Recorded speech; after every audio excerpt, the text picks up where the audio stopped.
Gospod direktor Umarja, najprej me zanima, kakšne so napovedi do konca tega leta, pač najprej gospodarska rast, potem imamo plače, kakšno bo gibanje do konca tega leta, seveda na drugi strani inflacija, gospodarske rasti, pa rast plač, pa pač kako je z primanjkljajem na tekočem računu plačilne bilance.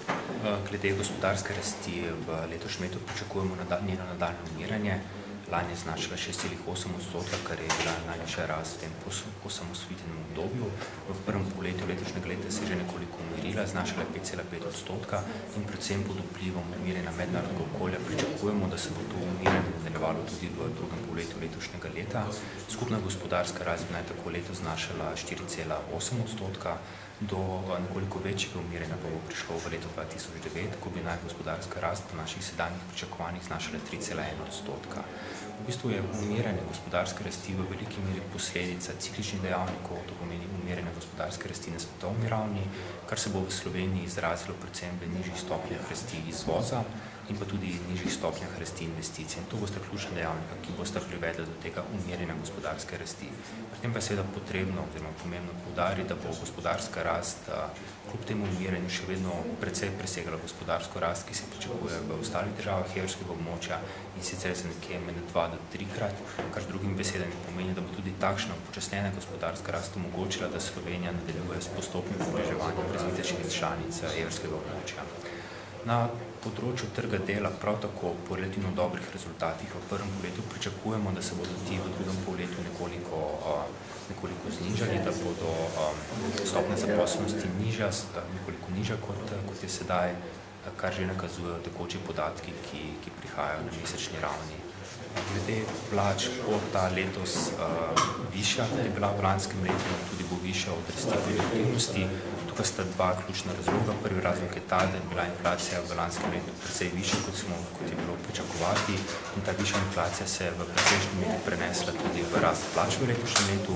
Poleg tega so v zasebnem sektorju povišali plače zaradi uspešnih poslovnih rezultatov v lanskem letu, v javnem sektorju pa se je pričela odprava plačnih nesorazmerij, ki je bila v letošnjem letu izplačena prva četrtina dogovorjenega zneska, v prihodnjem letu pa bosta izplačeni 2/4 tega zneska, kar bo tudi en izmed ključnih razlogov, zakaj bo tudi rast plač v javnem sektorju v prihodnjem letu, v letu 2009 višja od rasti produktivnosti.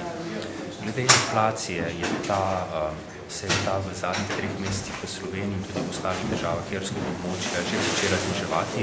Ključni razlog za takšno zniževanje je umiranje cen surovin na svetovnih trgih zaradi dejstva, da cene nafte v večji meri vplivajo na slovensko inflacijo, je tudi umiranje inflacije v zadnjih 3 mesecih približno 3 do 4-krat hitrejše, kot je bilo umiranje inflacije v povprečju evrskega območja. Tako da za letos pričakujemo, da bo po koncu leta letna inflacija znašala približno 5,3%, kar je sicer več, kot smo pričakovali spomladi, vendar kljub samo v primerjavi z letom 2007 bi to pomenilo določeno umiritev rasti cen. Do večjega umiranja pa bi naj v primeru, da ne bo večjih pretresov na mednarodnih trgih surovin prišlo v prihodnjem letu, ko bi naj ta medletna inflacija znašala 3,6%. V kakšno okolje se pa podaja potem nova vladna garnitura, saj za leto recimo 2009-2010, kaj jih pričakuje, kakšne svetovni trendi, kaj? Ko pogledamo tekoče gospodarske kazalnike, ki smo jih beležili še v letu 2007, v prvi polovici letošnjega leta, potem ugotovimo, da so bili ti kazalniki zelo ugodni. Če se primerjamo s celotnim potranzitskim obdobjem, potem ugotovimo, da je bila lani gospodarska rast najvišja v tem obdobju, da je bila najvišja tudi rast zaposlenosti, so bili dejansko najboljši kazalci na trgu dela. Sedaj se mednarodno okolje umirja, skladno z umirjanjem mednarodnega okolja se bo umirila tudi konjunktura v Sloveniji. Ključni poudarki oziroma ključne naloge nove vlade bodo torej poskušati v čim večji meri zadržati relativno ugodno pozicijo v Sloveniji in s tem omogočiti njeno nadaljnje razvojno dohitevanje teh razvitejših držav evrskega območja, s katerimi se ponavadi primerjamo. Na drugi strani pa so pred vami nekateri večji izzivi, ki so bolj dolgoročne narave. Tu gre predvsem za to, da se bo morala vsaka vlada, ki bo prišla, zelo resno spopasti s problemom staranja oziroma s posledicami, ki jih starajoče prebivalstvo prinaša, predvsem za sisteme socialnega varstva, tu gre za zdravstveni sistem dolgotrajne oskrbe in predvsem pokojninski sistem. In torej prilagoditi te sisteme v takšni meri, da bodo vzdržni tudi na dolgi rok s fiskalnega vidika.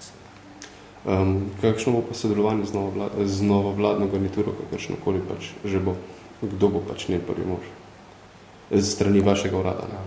Gledajte, mi smo neodvisna inštitucija, ki je odgovorna predsedniku vlade. V tem mandatu in tudi v preteklih mandatih smo vsemi vladi zelo dobro in korektno sodelovali in ne vidim nobenih razlogov, da ne bi takšnega sodelovanja ohranili tudi v prihodnje. Najlepša hvala.